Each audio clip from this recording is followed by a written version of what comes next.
Hello, Sadhbir Singh here with Cisco Tag Application Team. In this video, I will share some tips for using qualifiers correctly in availability health rules to avoid false alerts.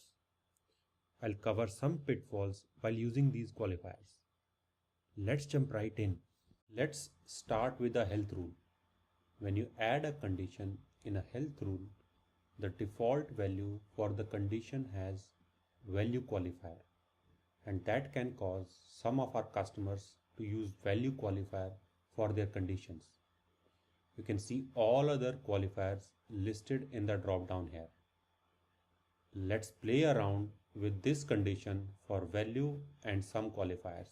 Let's say I want to monitor agent availability for last 5 minutes. Using some qualifier for this case is generally better to avoid false alerts.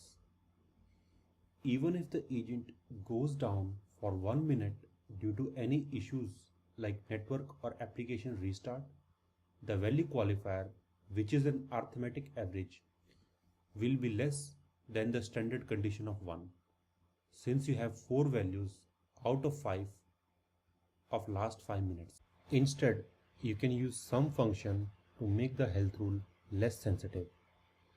If agent is not able to report metrics for 2 to 3 minutes due to some network issue or application restart, you can set up a health rule like this so you can avoid false alerts. All of these qualifiers are listed here as shown in our documentation. Please pause the video to read through if needed.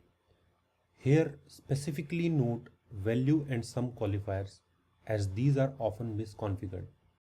Thank you for joining me in this tutorial on tips for using qualifiers correctly to avoid false alerts in AppDynamics. If you see any problems, please open tag case for further assistance. Thanks for watching.